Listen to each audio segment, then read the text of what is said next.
Boa noite. Boa noite. Lindou e nove com Deus. E não foi mais encontrado na terra porque o Senhor tomou para si. Esse é um tempo que nós precisamos andar com Deus. Muito se fala, muito se vê, muito se ouve, mas nós temos que andar com Deus. E essa palavra que o apóstolo trouxe tem tudo a ver com o texto de hoje. A adoração que move o coração de Deus é aquela adoração que a gente ouve o que o céu diz e a gente responde.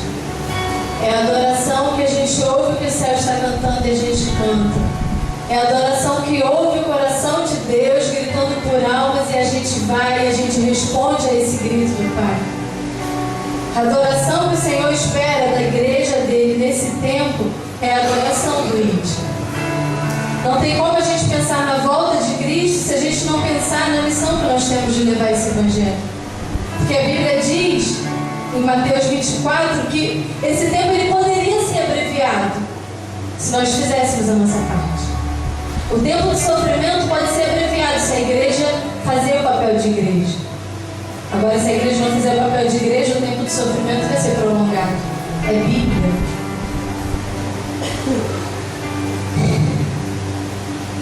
E a mão que anda com Deus. Essa passagem é tão gostosa, né? Ele era tão especial, tão de Deus, que o Senhor falou: cara, vem pro céu, vem ficar aqui comigo, vamos bater um papo todo dia aqui em cima, porque você já não é mais aí da terra mesmo, você já pensa tanto do céu, então vem pra cá. E aí tem outra passagem também de Elias, que o Senhor também toma para ele. E a gente passou essa semana pela morte de uma ovelhinha nossa, tão querida. Quando o apóstolo convocou a igreja aqui para estar no velório dela, a gente estava aqui ceando e na hora da ceia eu fiz uma oração doideira. Uma adoração de apaixonado. E eu falei assim: Senhor, eu entendo que quando a gente morre, a gente dorme. A sua palavra diz isso. Mas eu não quero perder nenhum tempo contigo, então não me deixa morrer até o Senhor voltar. Eu quero estar viva, eu quero trabalhar, eu quero suar até minha última gota. Eu quero ser arrebatada, eu não quero perder um minuto. Eu não quero ter tempo para dormir. Eu quero estar acordada, eu espero tanto por esse tempo que eu quero estar viva aqui, olhando os céus abrindo e como um relâmpago ele brilhando no céu. Eu vivo isso todos os dias, eu espero isso todos os dias, é isso que me consome. E eu tomando a ceia, eu falei: Senhor, não deixa eu dormir. Eu não sei qual é a sua vontade, mas eu te peço isso. Não me deixa dormir. Eu não quero estar dormindo. Eu tenho consciência da minha missão. Eu quero estar acordada, vendo ele vir. E enquanto ele não vem, fazendo o que ele falou para fazer. A palavra de Deus diz que Jesus ele diz para os seus discípulos, quando eles ficam preocupados e falando: ah, Senhor, você não comeu nada até agora, você não bebeu nada até agora, vamos ali fazer umas comprinhas para você. E aí ele fala assim: ei, eu só tenho uma comida todos os dias, fazer a vontade do meu Pai e cumprir tudo que ele me deu para fazer. Todos os dias Jesus fazia isso, a vontade do Pai, e cumpria tudo que o Pai tinha mandado ele fazer. Que é a adoração linda que o Filho fazia para o Pai. Nós só conseguimos ser verdadeiros adoradores quando respondemos o que o céu diz. Senão nós somos idólatras. Vamos abrir a palavra do Senhor em Gênesis 30. Hoje a gente vai estudar 3 textos, vai ser bem rápido. E o tema da palavra vai ser céu. Não consigo falar de outra coisa. E quando eu estava em casa me arrumando, o meu cunhadinho de 8 anos, muito lindo, que está ali com a Bíblia dele, eu estava me arrumando e eu falei assim: Eric, eu vou pregar hoje. Aí ele olhou para mim e eu falei assim: eu vou falar sobre a volta de Cristo. Aí ele olhou para mim e falou assim: ah, Ana, vai ser muito fácil. Eu olhei para ele e fiquei assim: ué, por que ele me respondeu isso? Aí na hora o Espírito Santo falou assim: porque isso para o Eric é comum, você fala do céu com ele sabe como é o céu. É tão fácil para ele falar da volta de Cristo, porque ele sabe o que tem. Ele sabe como é a casa casa para onde ele vai. É comum. Tem pessoas que têm medo de falar do céu porque não sabem para onde vai. Uma criança de 8 anos sabe para onde vai. E ele me ensina tanto, gente, todos os dias. Aí, como se não bastasse isso, quando a gente está indo pro carro, ele chega para mim e fala assim: Ana, na sua igreja tem oferta hoje? Eu falei: tem. Aí ele correu dentro de casa, pegou a moedinha dele e a moedinha está ali no bolso. A criança de 8 anos lembrou que tem que trazer dízimos e ofertas para a casa do Senhor. A criança de 8 anos sabe que Jesus vai voltar. Uma criança de 8 anos traz a Bíblia para a igreja junto com o tablet, que tem o joguinho dele. Mas ele não esqueceu a Bíblia. Ele vive na terra, faz coisas de criança, mas ele tem consciência do céu. Ensina o menino no caminho que deve andar. E quando ele crescer, se Jesus não voltar até lá, ele não vai se desviar desse caminho. Dê para o seu filho todos os brinquedos que você puder, mas dê a ele a palavra de Deus, que é os tesouros do céu. Ensina para ele como é que é a casa lá em cima. Faça ele ter saudade do céu com você. Ele não pode ficar em crise quando começar os rumores. Ele não pode ter medo de ouvir falar da volta de Jesus porque parece um filme de terror. Não é filme de terror. É delicioso pensar que ele vai voltar. E isso tem que ser ensinado. Eu não sei quem vai estar na salinha hoje, não sei se vai ter salinha, mas vamos treinar nossas crianças para isso. Elas não estão aqui para passar tempo. E ele pergunta tudo. Estávamos louvando e aquela frase estava escrita assim: e não tem volta. Aí ele me cutucou e falou assim: Ana, por que está escrito não tem volta? Aí eu expliquei para ele: porque a Bíblia diz que todos aqueles que se apaixonam por Jesus não tem como voltar atrás porque é um amor gostoso. Aí ele: tá bom. Aí ele foi e cantou o hino. Ele me ensina todos os dias. É meu filhinho emprestado, né? Nós vamos falar hoje sobre a volta de Jesus. E eu espero que você tenha papel e caneta na mão. Eu queria que você anotasse aí uma coisa muito legal. Que diz assim: Jesus, ele é a direção para o meu espírito. Jesus é a iluminação para a minha alma ou para a minha mente, como você preferir. E Jesus é a saúde para o meu corpo. Jesus é a direção para o meu espírito. Jesus é a iluminação da minha mente, da minha alma. E Jesus é a saúde do meu corpo. Concluindo, Jesus é tudo para nós. Eu não sei como você entrou aqui hoje, em que coisas o seu pensamento estava, mas pensa nele. Ele é tudo que nós precisamos. E vamos ler aqui em Gênesis 30. A gente vai falar um pouquinho hoje de gerar, de gestação. E a gente vai entender um pouquinho que o céu, ele responde respostas. O céu é meio louco. O céu não responde perguntas. O céu responde respostas. Vamos entender isso. A gente vai falar um pouquinho hoje sobre um tipo de igreja que espera Jesus voltar e um tipo de igreja que não espera. Gerar, a gente consegue gerar um espírito, mas depois que o neném sai, vem, a responsabilidade é nossa, né? O que ele vai comer, como ele vai vestir, como vai ser a educação. Gênesis 30, versículo 1, diz assim: quando Raquel viu que não podia dar filhos a Jacó, ficou com inveja de sua irmã e disse a Jacó: dê-me filhos, senão morrerei. Então Jacó ficou indignado e disse: por acaso estou no lugar de Deus, que não deixou de te dar filhos? Raquel, ela queria gerar para competir com Lia. Se você em casa for ler essa passagem, no capítulo 29, 28, você vai ver. Jacó, ele se casa, ele é apaixonado por Raquel e ele se casa primeiro com a irmã dele, Lia. E aí, Lia tem muitos filhos. Se eu não me engano, acho que ela teve 7 filhos. E Raquel não tinha nenhum. E ela começou a fazer alguns esquemas. Botou a serva dela para deitar com Jacó e ter um filho, porque ela queria competir com Lia. E a serva vai e engravida, e Raquel não engravida. E depois ela vai e pede ao Senhor um filho. E demora-se tanto tempo, o Senhor vai dar um filho para ela, que é José. Aquela história que muitos conhecem de José do Egito, governador de Egito, filho de Raquel. Um cara ilustre da palavra de Deus. Mas aí continua a competição. Lia, engravida de novo. E Raquel quer mais também, porque ela não queria ficar para trás. E aí, Raquel engravida de novo. E ela tem que dar a luz a Benjamim, que ela dá um outro nome para ele. Mas aí o pai vai e coloca esse nome nele. Raquel, ela gera José, o cara que foi o governador do Egito.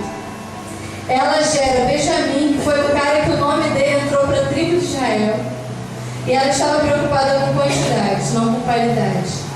Nós precisamos entender qual o propósito de Deus para a nossa geração.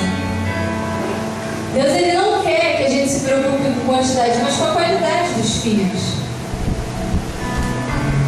Qualidade dos filhos, o que está sendo gerado em mim precisa ter qualidade, não é quantidade. E Raquel vai ter esse segundo filho e ela morre quando esse neném nasce. E é interessante que tudo que eu tento gerar na força, na competição, tudo que eu tento gerar com o meu braço, com o meu jeito, isso dá morte, gente. O final disso é sempre morte. Não faça nada pelo seu braço. Faça pelo braço do Senhor. Tudo que a gente gera do nosso jeitinho vai dar morte. Tudo que a gente gera no Espírito da vida, porque Ele é a própria vida em nós. E aí ela morre no parto e deixa esses dois filhos, só que ela nem ficou viva para saber o que eles iriam se tornar quando crescessem. Ela nem pôde acompanhar isso. E agora a gente vai ver aqui uma outra mulher que gerou também. Eu quero que você abra a Bíblia em 1 Samuel, capítulo 1. Você vai entender por que eu estou falando disso. Nós estamos no mês da adoração, amém?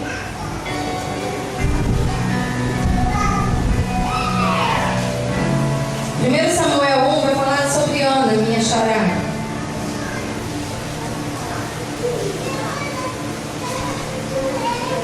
Raquel, ela gera para o seu próprio interesse.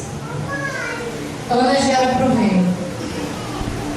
1 Samuel 1, versículo 11 diz assim: Ana fez esse voto dizendo: Ó Senhor dos exércitos, se olhar para o meu sofrimento e responder à minha oração, dando-me um filho, então dedicarei esse filho ao Senhor. Ele será seu por todos os dias que viver, e os seus cabelos e a sua barba nunca serão cortados. Ela faz um voto de Nazireu, que era esse voto que na cabeça deles não passava na vale, nem na barba. E isso significava que eles eram separados por Deus. Graças a Deus eu posso dizer que eu sou uma nazireuzinha do Senhor. Porque assim que os meus pais entenderam que era viver com Cristo, eles me colocaram nesse caminho. E eu não vivi um monte de coisas que tem nesse mundão. E eu agradeço muito a Deus por isso. Às vezes a galera jovem fica meio tímida, né? Quando fala na escola: fulaninho vai pra balada, fulaninho tá pegando todo mundo. E aí você fica: mas eu sou crente. Não tenha vergonha disso. Você foi separado por Deus para um propósito. E isso é lindo. E aí a gente tem agora aqui um exemplo dessa mulher, Ana, que ela pede um filho, só que ela não pede para competir, ela pede para multiplicar. E ela fala: Senhor, se você me der esse filho, eu devolverei ao Senhor. Se você corresponder com esse desejo do meu coração, eu devolvo esse desejo para você.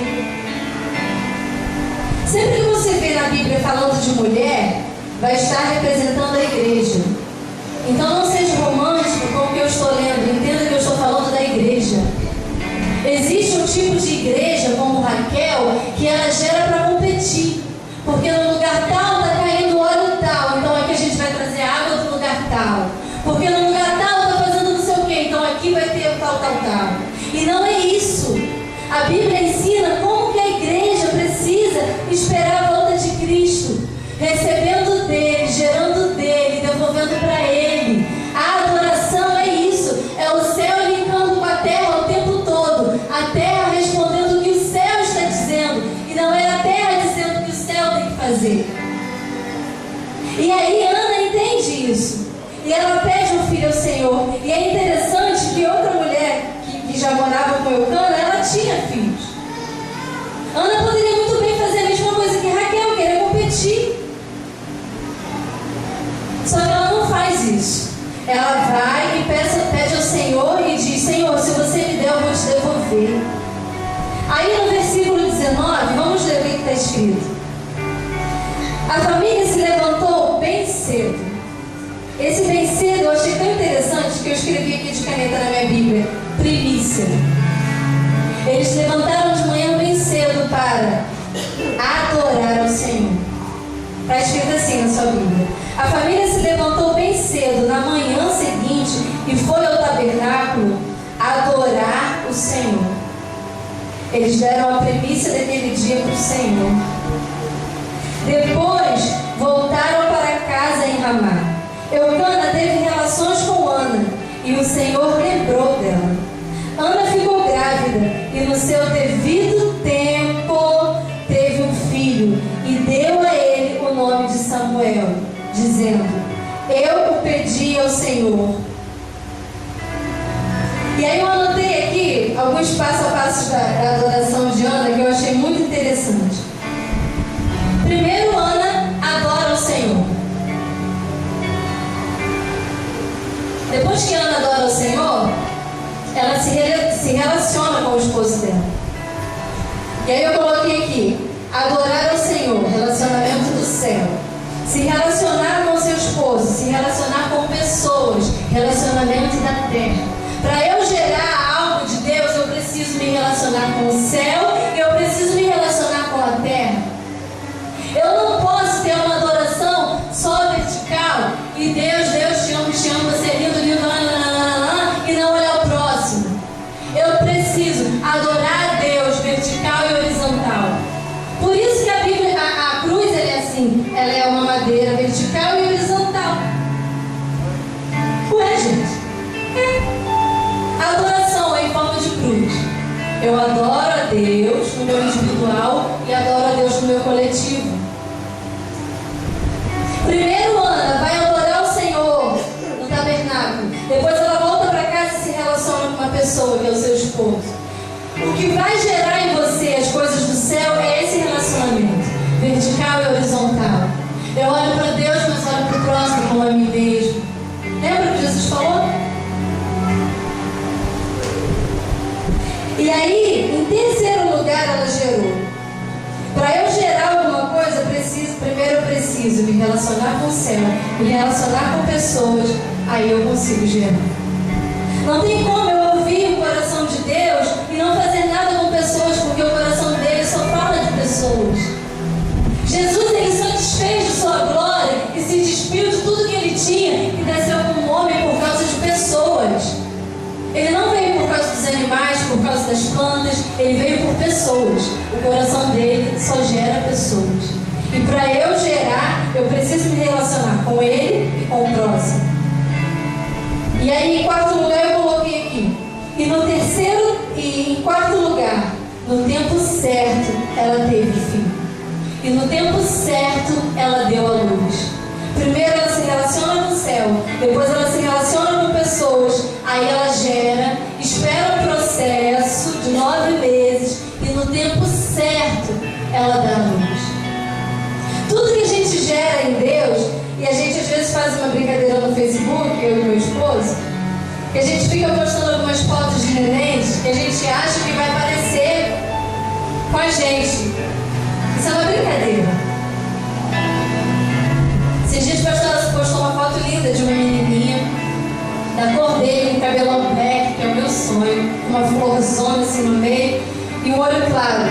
E eu fiquei, ai que linda, se minha filha fosse assim. Só que as coisas do céu, as coisas do Espírito, a gente não dá opinião. Quando a gente gera, é Ele que escolhe. Você não escolheu a casa que você ia morar. Você não escolheu o cabelo que você tem. Você não escolheu a pele que você tem. Quem escolheu isso foi Ele. E é interessante que a gente vai, se relaciona com Ele, se relaciona com a terra, com pessoas. A gente gera o desejo dele em nós, mas é o desejo dele em nós, não é o nosso desejo. O que você pensa, o que você acha não é importante quando você está gerando Ele em você. Você pode ter vários planos, e a Bíblia fala, o coração do homem pode fazer muitos planos, mas é a vontade de Deus que permanece para sempre. O coração do pastor Elcio pode ver várias fotos e postar no Facebook, mas é a vontade de Deus que vai prevalecer. Você pode pensar várias coisas. Quando eu for ordenado vai ser assim. Quando eu estiver no lugar tal vai ser assim. Quando eu entrar para a faculdade vai ser assim. Só que é o que Ele gerou em você que vai prevalecer. Você só precisa ter um coração linkado no céu. Adoração é isso. Eu respondo o que o céu está dizendo. Eu executo o que meu Deus está falando. Eu consigo interpretar o grito do céu, o choro do céu. E aí eu coloquei aqui no versículo 28. Deixa eu me achar. No versículo 22. Vamos ler.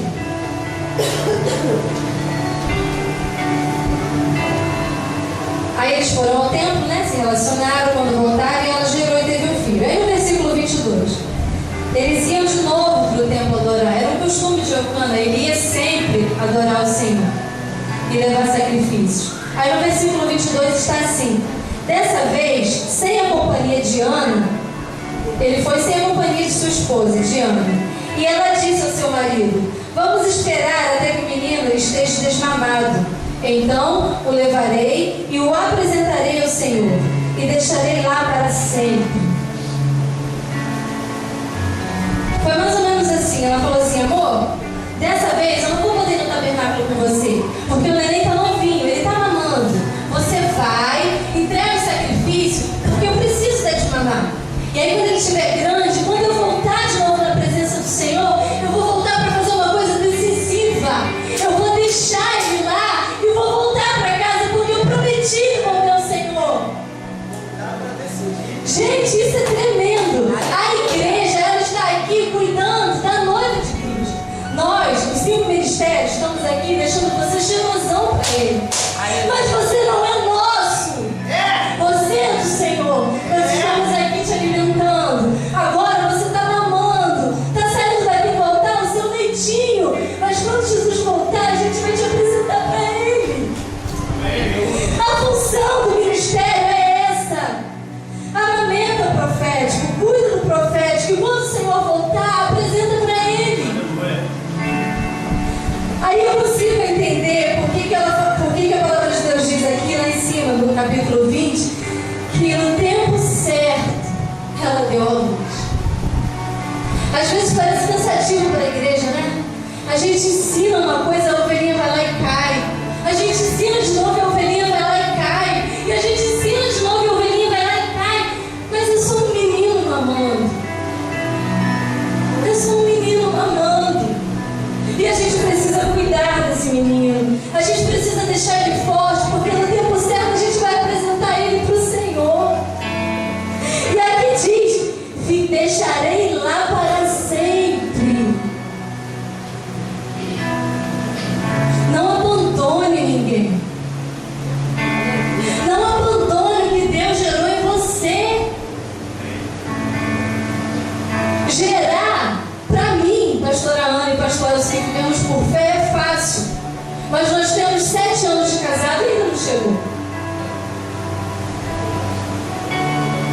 Mas é fácil, por fé. Só que tem pessoas que geram tanto e tanto que abortam a qualquer momento, porque ela gera fácil. O Senhor não quer uma geração que gera fácil e não tem compromisso com o filho. Ele quer uma geração que gera, que sonha com aquilo, que pede aquilo e que cuida daquilo até ele voltar. Essa é a geração que ele busca. Essa é a geração dos adoradores. Não é gerar por gerar. O que ele colocou em você não é por colocar. Você não é melhor do que ninguém. Raquel gerava para competir. Ana gerava por nações. O que Ana gerou foi Samuel. Foi o cara que era profeta. Eu só consigo gerar se eu me relacionar com o céu e com pessoas. Ela gerou o profético. Você tem noção do que é um profeta? A nossa igreja é apostólica. todo. E na igreja tem profetas. E o profeta é o cara que ele vive em adoração o tempo todo. Porque ele responde o que o céu diz. Ele fala do que o céu diz. Ele caminha no que o céu diz. A palavra clareou para ele, ele dá um passo. A palavra disse sim para ele, ele executa. Porque ele é um profeta, ele está linkado com Deus. A gestação de Ana era uma gestação que linkava o céu na terra. Não era para ser fácil mesmo, era no espírito. Não era para ser fácil. E aí eu escrevi aqui no versículo 28. Diz assim, capítulo 1, versículo 28. Por isso, agora eu entrego ao Senhor, por todos os dias que viver. Ele pertencerá ao Senhor, pois ao Senhor foi pedido. E adoraram ali o Senhor. Que adoração linda, gente. E eu escrevi aqui, tudo que Deus me dá pertence a Ele, por isso eu devolvo. O Senhor, Ele é Deus acima de todas as coisas. E tudo que você pede a Ele é dele. Por isso, se você pedir um filho e Ele te deu, não fica guardando seu filho em casa quando chove, não fica guardando seu filho em casa quando faz sol. É do Senhor. Você pediu um casamento ao Senhor, é do Senhor. Não fique desconfiada e achando que tanta coisa ruim vai acontecer, foi o Senhor que deu. E aí esse capítulo 28 diz que ela vai entregar ele ao Senhor. E no momento que ela entrega, ela adora o Senhor ali. No momento da entrega, ela faz a sua adoração. Adoração que não tem entrega não é adoração. Toda adoração era necessária de uma entrega. Porque a adoração ela é um símbolo da cruz. Ela é vertical e horizontal. Então quando eu adoro a Deus e tento o amor dele e vejo meu próximo, eu preciso fazer alguma coisa. Não tem como eu adorar a Deus, olhar para o próximo passando necessidade e fechar os olhos e dizer, Senhor, eu te adoro. Que adoração é essa? A adoração que não tem entrega não é adoração nenhuma. É mentira. E essa igreja aqui, ela entendeu isso. E ela fala, Senhor, eu cuidei dele até o momento certo. Agora que ele está forte, desmamado, eu te devolvo, Senhor. Agora a gente vai falar do último tópico. Quero falar um pouquinho sobre Maria. Um outro tipo de igreja aqui para mim, fantástico.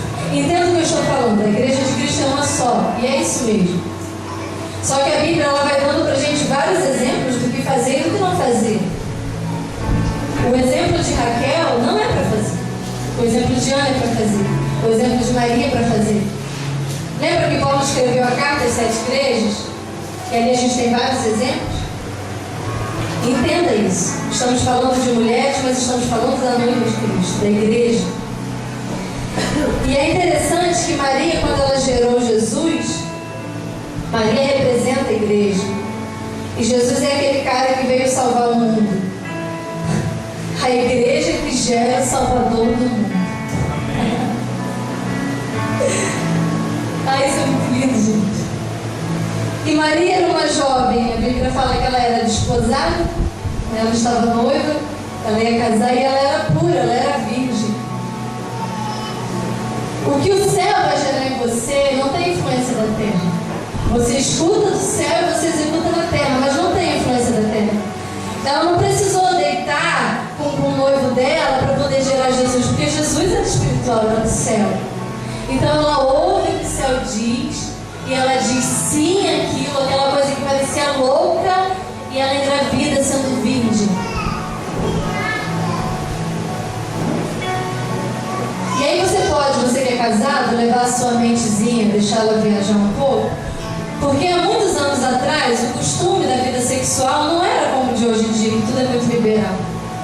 Eu não posso afirmar, mas eu imagino, não vai dizer que eu preguei heresia, eu imagino que depois que ela se casou com José, eu imagino que ela não teve relações até Jesus nascer. Porque tem pessoas que fazem isso, até nascer, né? Vamos lá, coitadinho do meu marido. Só que antigamente não era assim. Esse ventre que estava gerando o Salvador do mundo era um ventre puro, puro, puro, puro. E deve ter doído muito para sair. Você conseguiu imaginar? Ela era virgem. Não tinha um caminho liberado para isso. Era tudo novidade naquele corpinho. Era uma menina. Ela era virgem. E aí eu fico pensando, gente, as coisas do céu.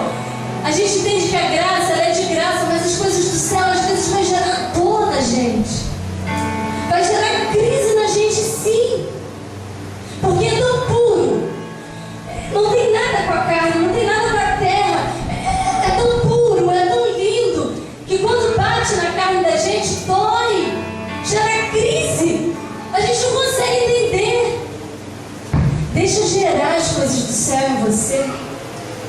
Seja puro para as coisas do céu. Seja virgem para as coisas do céu. Seja a Igreja Maria. A igreja que não se preocupa com o que as pessoas dizem. A igreja que está ouvindo o céu. A igreja que não se preocupa em se relacionar com mais nada, porque ela já teve um relacionamento com o céu. A igreja que não procura recursos da terra, porque os recursos dela vêm todos do céu. E se é o céu que colocou dentro, é o céu que vai tirar quando terminar os 9 meses?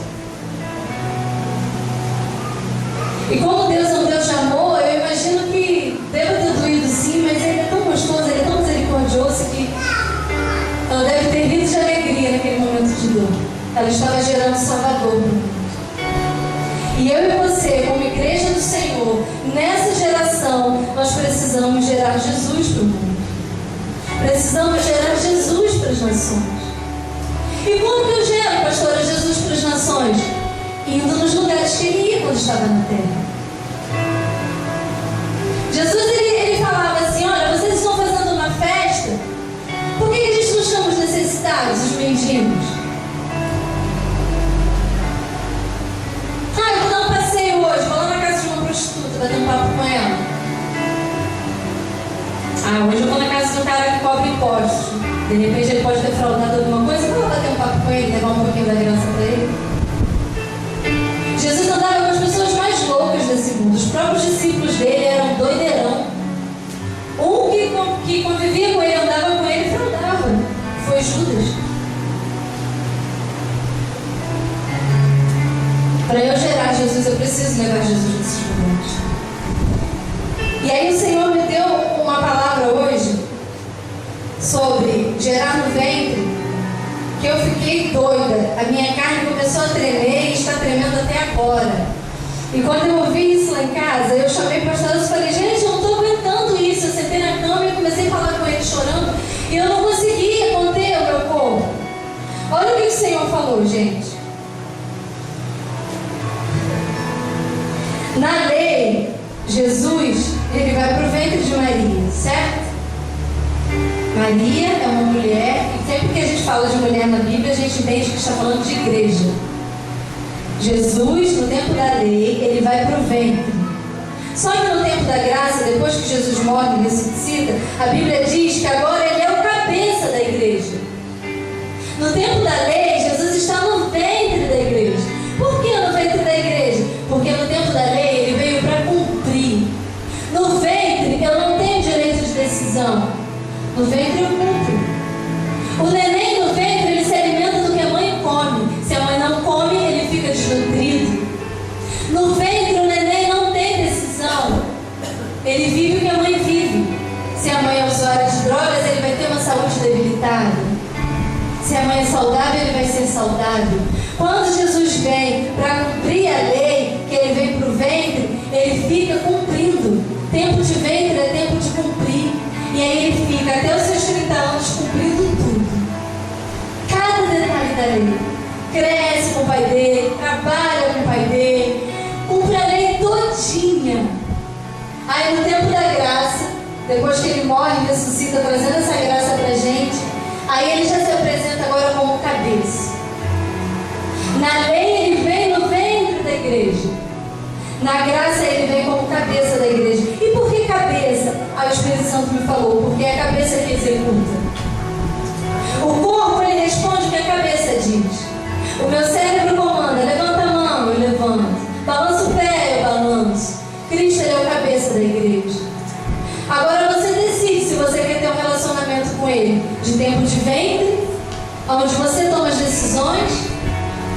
que acham isso, né? Vou colocar o Senhor na parede, porque eu já falei com ele, nesse ano não passa. Tem gente que ora assim.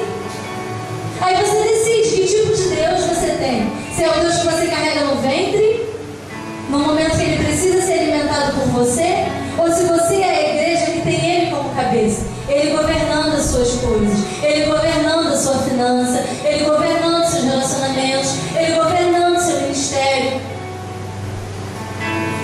No tempo da graça, a igreja que adora, ela coloca Jesus no seu devido lugar. E a Bíblia diz que ele é o cabeça da igreja. Todo pensamento vem dele, toda ordenança vem dele, tudo que temos que pensar está nele. Ele é o cabeça. Eu só movimento quando a cabeça dá o comando, eu só descanso quando a cabeça dá o comando, eu só levanto quando a cabeça dá o comando. Tem pessoas nesse tempo, nessa geração, querendo viver o tempo da lei. E não é isso que Jesus quer de nós. Ele desceu para cumprir, ele já cumpriu a lei. Agora ele é o cabeça. Deixa ele governar a sua vida. Para de colocar ele no seu ventre e achar que você é o dono do mundo. Não! Ele é o dono de todas as coisas. Gente, isso é lindo demais. E aí eu escrevi aqui, o ventre, ele é ligado à terra. Gente, eu sinto tanta sede quando eu falo. Eu sei que isso é profético, eu lembro de Ezequiel. Muita sede, muita sede. E aí eu coloquei aqui, ó, ventre é ligado à terra, cabeça é ligado ao céu. E aí por isso que a Bíblia diz que todo o poder foi dado ao Senhor, nos céus e na terra. Ele é do céu, ele passou pela terra, cumpriu tudo na terra, teve uma vida de ventre, mas agora ele tem uma vida de cabeça em nós. Ele cumpriu tudo que tinha que cumprir na terra, e hoje ele é o cabeça da igreja. Isso é lindo demais. Nós precisamos gerar o que o céu está gerando. Se ele é o cabeça, é ele que dá o comando para nós. E agora, para terminar, a gente vai abrir Mateus 24.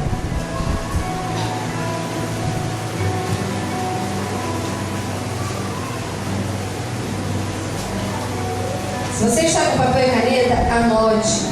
Quando chegar em casa, leia de novo. Mateus 24 é o próprio Cristo falando para a gente de um tempo que ia acontecer, e esse tempo é hoje. E diz assim: quando Jesus estava deixando a área do templo, seus discípulos se aproximaram dele, querendo mostrar-lhe as construções do templo. Porém, ele lhes disse: vocês estão vendo tudo isso? Todos esses edifícios serão derrubados e não será deixado uma pedra em cima da outra. Jesus andando com os caras olhando para as coisas da terra e Jesus olhando para as coisas do céu.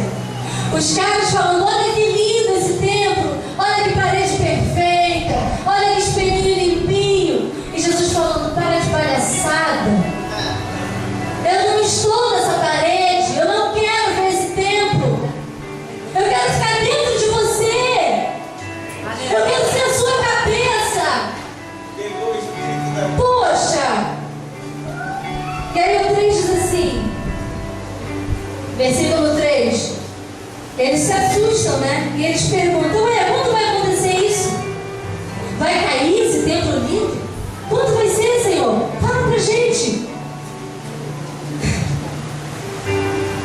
Quando ele se tornou... Aí é que tá. Quando vai acontecer isso? Perguntaram os discípulos. Mais tarde, quando ele se sentou nas encostas do Monte das Oliveiras, cada símbolo lindo, né? O Monte das Oliveiras. Ele tinha que estar sentado lá para falar disso. Maneiro. Que acontecimentos marcarão a sua volta e o fim dos tempos?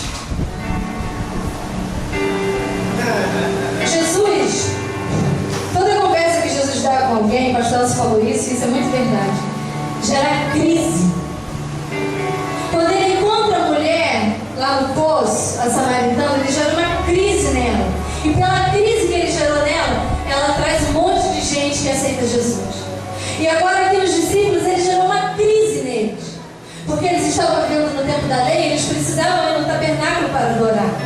E aí Jesus falou para eles que aquilo ali ia cair.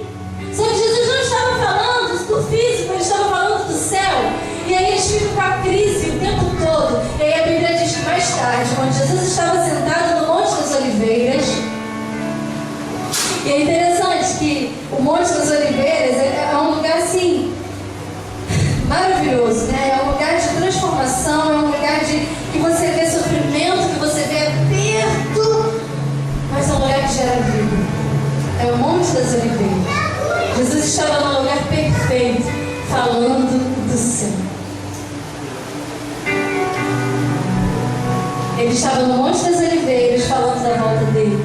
Por isso que lá na frente ele vai dizer: olha, no mundo vocês vão ter aflições. Eu revelo para você no Monte das Oliveiras o que vai acontecer, mas eu estou com você.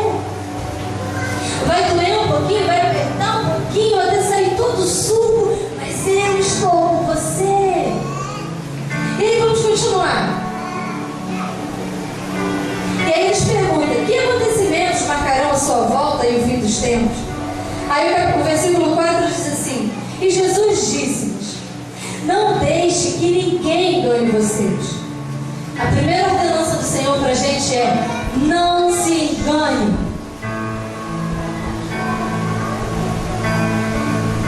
Porque muitos virão em meu nome dizendo: eu sou Cristo, procurando enganar muitas pessoas. Quando vocês ouvirem falar de guerras, rumores de guerras, não tenham medo. Lembra o que eu falei do Eric, uma criança de 8 anos que sabe da vida de Cristo? Jesus está dizendo aqui para os caras: ó, quando você começar a ouvir falar em guerra, quando você ouvir falar em tremor de terra, não tenham medo. Se Jesus falou para mim que eu não tenho que ter medo da vida de Cristo, por que pessoas pregam botando medo nos outros?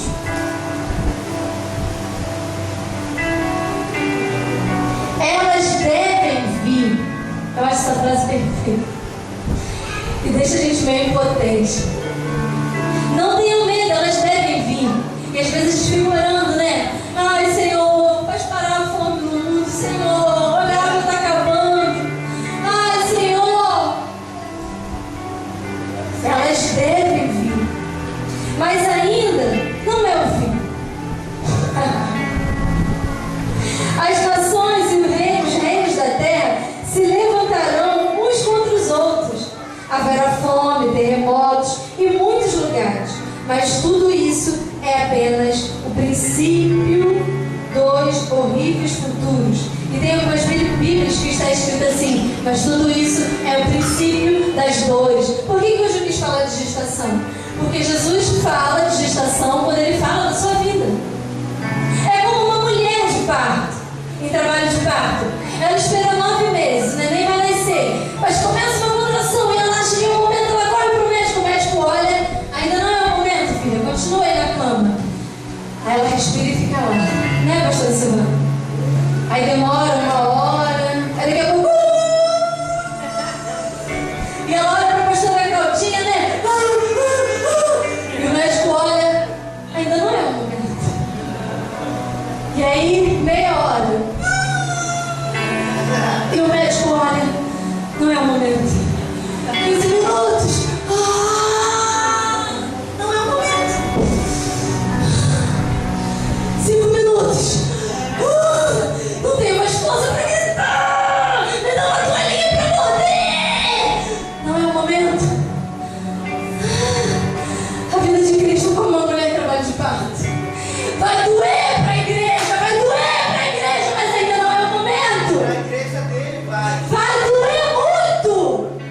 Por que vai doer, pastora? Porque a gente fez como Ana. A gente pediu o filho, ele deu o filho, a gente cuida do filho, a gente alimenta o filho, a gente entrega para ele.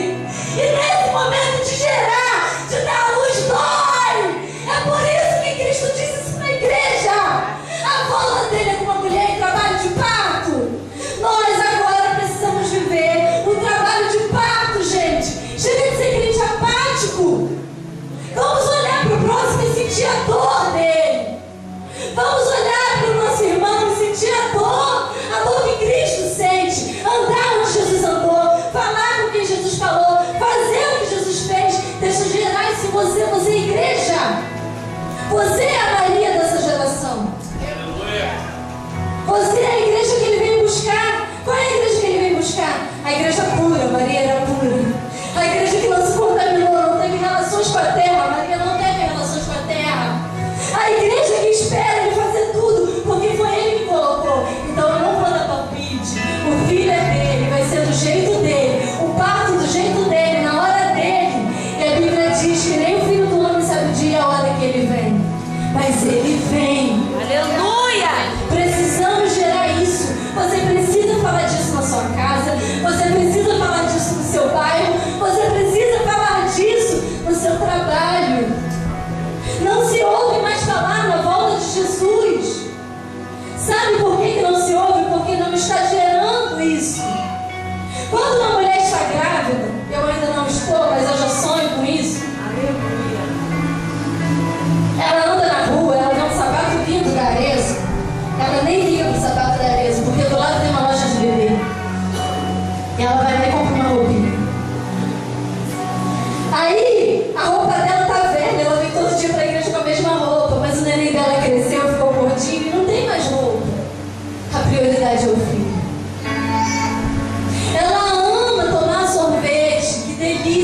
sorvete, mas ela precisa comprar o leite do neném. Se sobrar dinheiro, compra o sorvete. A igreja que espera Jesus voltar, que tem esse compromisso de gerar Ele nas pessoas, ela está preocupada com quem Ele se preocupa. Não está preocupada com seus recursos próprios. Não está preocupada com a sua casa, se vai ficar linda. Não está preocupada com o seu filho que vai fazer uma boa faculdade. Oi, pastor, mas não tem que fazer uma boa faculdade? Agora você me deixou em dúvida. Ué, pastor, eu não posso fazer obras na minha casa? Claro, estamos chegando no mês de dezembro e é o mês que todo mundo pinta a casa, compra móveis, isso é muito legal. Mas tudo isso vai ficar. A gente faz essas coisas, você tem que fazer, o filho tem que estudar, você precisa ter um bom emprego, você precisa ajudar as pessoas que têm necessidade, sim, mas a Bíblia fala, não junte tesouro na terra, porque na terra a traça come, junte o tesouro no céu, aonde a traça não vai comer, aonde a ferrugem não vai pegar. Faz as coisas que tem que fazer na terra, mas se liga no céu. Esteja como uma mulher grávida esperando Jesus voltar, preocupado com o reino. Senta do lado de uma pessoa no ônibus e fica preocupado, chore por ela. De repente ela nunca ouviu falar de Jesus. Ah, pastora, mas é um absurdo. No século XXI, você abre a televisão falando de Jesus. Você entra na internet falando de Jesus. Ei, nós somos Cristo na terra, nós somos cristão. Cristão significa pequeno Cristo, representante de Cristo na terra. Seja Cristo no ônibus. Eu postei isso esses dias. Eu preciso ser Cristo onde as pessoas estão. Às vezes as pessoas ouvem falar sim na televisão, mas ouvem falar de um Jesus que está sendo gerado, não de um Jesus que é cabeça. Você está aqui hoje tendo um entendimento que Cristo é a cabeça. Então gere isso em outras pessoas. Ele é o cabeça. Ele não é o cara mais da rede, ele é o cara da graça. Tem uma galera aí que está vivendo por viver, gente. E tem uma galera que convive com você todos os dias que vai para o inferno, até da sua família, porque você não abre a boca, você não está gerando. Você não olha para ela e vê o céu. Vamos continuar. Versículo 9. Então vocês serão perseguidos e condenados à morte. E vocês serão odiados no mundo todo por minha causa. Eu amo isso. Ele diz que nós seremos perseguidos e condenados à morte. E vocês serão odiados por todos, por minha causa. Se as pessoas falam de você pela causa de Cristo, você tem que ficar feliz. Agora, se as pessoas falam de você por comportamento seu, você fica assustado. Porque a Bíblia está dizendo aqui, por minha causa.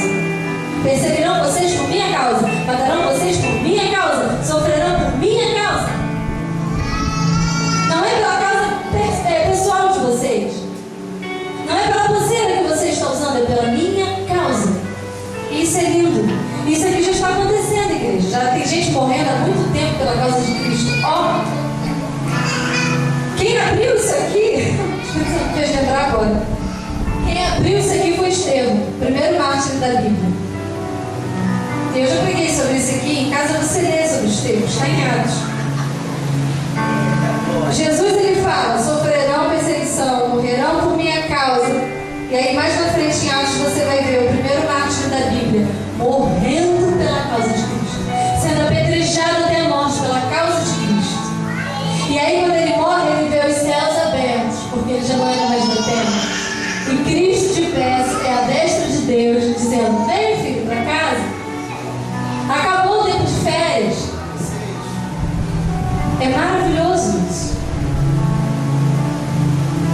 A gente às vezes gosta de ouvir, claro que gosta, de falar sobre tantas coisas, né? É legal a gente falar que a gente vai ser bem sucedido. É legal a gente falar que a gente vai ser saudável, né? Porque a Bíblia nos garante isso. Em Cristo, Ele é a cura para o meu corpo. Eu falei isso no início. Mas é muito legal a gente ter consciência da missão. Jesus está voltando. E a perseguição começou lá em Estevão, há muitos séculos atrás. E não para de morrer pessoas pela causa de Cristo. Então se acha melhor do que ninguém, não, tá? Ainda hoje morrem pessoas pela causa de Cristo em muitos países. E se isso acontecer com você, você vai negar? Depende do que você está gerando, né?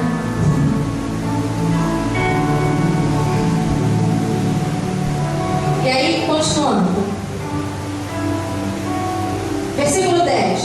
Muitos de vocês vão abandonar a fé. Ah, isso me dói pra caramba. Vou até repetir.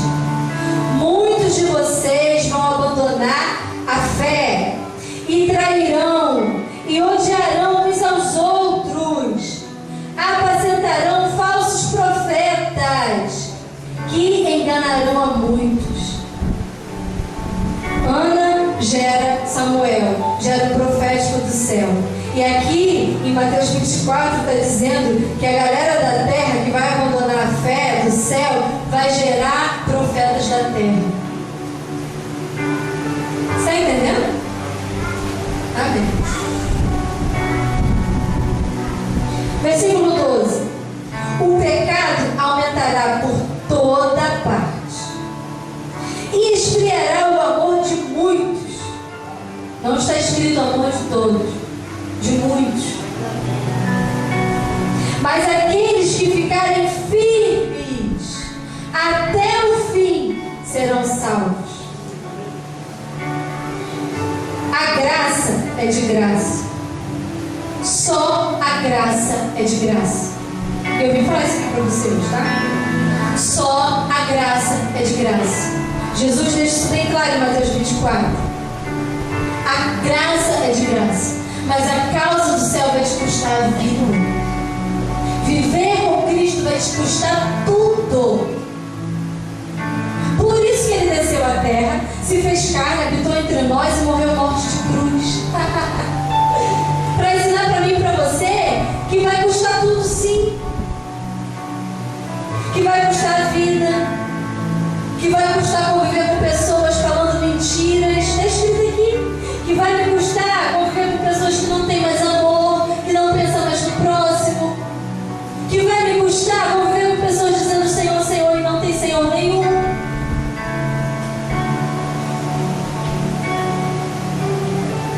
E aí aqui diz o 15: portanto, quando vocês virem a coisa horrível a respeito da qual falou o profeta Daniel, que também é o máximo, no lugar santo, que o leitor entenda.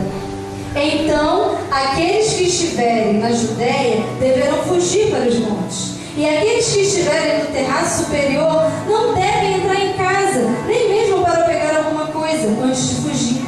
Aqueles que estiverem no campo, eu vou estar lá no campo, gente, que eu sou do mato, não devem voltar para casa para apanhar o seu manto. Ai das mulheres grávidas. Olha aí a chave da palavra de hoje. Ai das mulheres grávidas e daquelas que estiverem amamentando seus filhos naqueles dias. Orem para que fuja de vocês. Orem para que a fuga de vocês não seja no inverno nem no sábado. Eu quero parar aqui rapidinho. Por que ele está falando isso? Ai das grávidas e das que amamentam. Igreja, no terrível dia do Senhor e tão glorioso, eu imagino a gente, cara, eu sou pastora, eu preciso cheirar a ovelha, e quando eu ver uma negócio se estreitar, eu vou ficar preocupada. Ai, será que aquela minha ovelhinha que está lá em Novo Poço está ligada? Será que ela está olhando os sinais? Eu estou gerando isso, entende? É isso que a Bíblia está falando. Ah, será que o irmãozinho que está no trabalho agora está ligado? Será que ele está vendo o que o céu está dizendo? Será? A igreja, a grávida que está amamentando e a grávida que está gerando, preocupada com os filhos porque eles são novinhos. Eles não sabem ainda direito. Eu tenho consciência da missão, mas eles são bebês. E elas vão ficar desesperadas. A igreja que Cristo espera, pelo menos é isso que a Bíblia diz, e deve ser assim, nesse momento de princípio de dores, ela vai ficar desesperada. Porque ela não quer perder nenhum. Cristo, quando Ele ressuscita, isso é lindo, ficam os discípulos, né? Jesus morre, e aí Ele ressuscita, e quando Ele volta, os caras estavam perdidos. Todo mundo perdido. Pedro volta para pescar, fazer o que é de ofício. Ele era profissional da pesca. Jesus morreu, acabou a esperança. Eu vou voltar a fazer o que é natural. João volta para fazer o que é natural.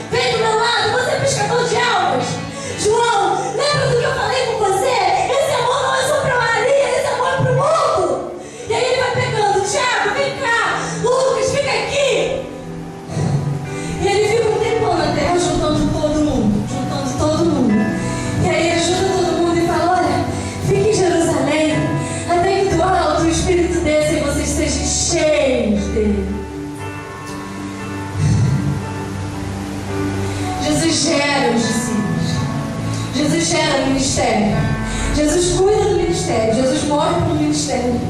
Ele morre pela igreja. E no momento de morte, que a Bíblia até fica, tem umas Bíblias antigas que ficam umas páginas em branco. Antes de chegar em Mateus, essa daqui não é assim. Pronto, parou tudo, o tempo parou. E os caras ficam doidos, perdidão, cara. Aí quando Jesus ressuscita, eles juntam todo mundo de novo. E eles juntam fazendo pegadinha, porque o cara é bem humorado demais. Ele anda com uns, e aí começa a perguntar: e aí, como é que vocês estão? Ah, beleza. Não tá sabendo o que aconteceu na cidade? Não, não tô sabendo não. Tu não tá sabendo o que aconteceu na cidade? Jesus morreu. E tá uma loucura. Tá todo mundo perdido. E é Jesus que está ali com eles, conversando com os discípulos. Aí Jesus fala: é mesmo? Aconteceu isso? Ué, pra onde vocês estão indo agora? Ah, a gente está indo ali, a gente vai fazer um lanche. Eu vou com vocês. Eu posso fazer um lanche com vocês? Claro, pô, tô gostando da viagem. Vamos lá. Aí eles sentam com Jesus na mesa. E a Bíblia diz que eles reconhecem Jesus quando Jesus pega o pão e parte. Pá! E aí olham para o outro e eles falam: caraca, Jesus que está com a gente. Jesus andou com a gente o tempo todo. A gente não conheceu ele. Jesus falou, a gente não ouviu a voz dele. Jesus estava perto, eu não senti o cheiro dele. Mas no parte do pão eu reconheci Jesus. Quando ele reparte o corpo, né? A gente faz assim todos os dias. Quando ele reparte o corpo, eles reconhecem. Não reconheceram pela marca das mãos, não reconheceram pelo tom da voz, não reconheceram pelo cheiro, reconheceram pelo corpo. Por que reconheceram pelo corpo? Porque ele é o cabeça. Ele é o que pensa, ele é o que executa. E na hora que ele se mostra para eles como cabeça, e não como do ventre, eles reconhecem. Ele é o cabeça. Ai, isso é tão lindo, gente. Isso é tão alto, tão alto. Eu espero que todos vocês estejam entendendo tudo. E aí o 21 diz assim: porque haverá tão grande tribulação, tal como o mundo nunca viu em toda a sua história, e nunca mais haverá. De fato, se aqueles dias não fossem encurtados, a humanidade inteira se perderia. Porém, aqueles que serão encurtados por causa do povo escolhido de Deus. Aqui está dizendo: se aqueles dias não fossem abreviados, como nos dias de Noé, que Jesus fala, que Deus fala: cara, eu vou acabar com tudo. Aí ele encontra Noé, o justo. Aí ele fala: não, vou dar uma chance. Aí aqui Jesus está dizendo: olha, vai dar um caos no mundo, mas porque vai ter uma Maria gerando, os dias vão ser encurtados. O prazo que ela vai ter as contrações vai ser encurtado, não vai demorar muito, porque ela está gerando. Aí o 23 diz assim: então se alguém disser, o Messias chegou em tal lugar, ele apareceu aqui, ali, ou naquele, ou mais adiante, não acreditem nisso, porque se levantarão falsos cristos e falsos profetas, que farão sinais maravilhosos, de tal maneira que, se possível, isso é muito perigoso, até os escolhidos de Deus serão enganados. Vejam que eu lhes avisei anteriormente. Jesus está dizendo aqui, ó, eu estou avisando antes, hein? Toma cuidado, hein? Você é ciente disso, hein? Se possível, vai enganar até os escolhidos. Até as Marias que vão estar lá gerando podem ser enganadas. Ó, eu estou avisando agora. 26 dias. Portanto, se alguém lhes disser, o Messias voltou e está no deserto, não deem ao trabalho de ir ver. Ou se ele está em certo lugar, não creiam nisso, porque assim como o relâmpago que brilha pelo céu do leste a oeste, assim será a vida do Filho do Homem. E onde o cadáver estiver, ali os urubus se juntarão. O 29 diz: imediatamente depois da perseguição daqueles dias, o sol escurecerá, a lua ficará negra, as estrelas cairão do céu e as forças que sustentam a terra serão abaladas. Jesus está dizendo aqui pra gente: olhem para o céu, preste atenção nos sinais, olhem para o tempo. A Bíblia é muito linda, gente. Ele fala tantas palavras sobre isso. Ele fala que o semeador, ele olha para o tempo. Eu sou da roça, eu sei disso. Para plantar um empim tem o tempo certo. Se você plantar fora do tempo, né? Se um empim feio, fraco. E aí ele fala, olha para o tempo, olha para os sinais. E aí ele continua, 30. Depois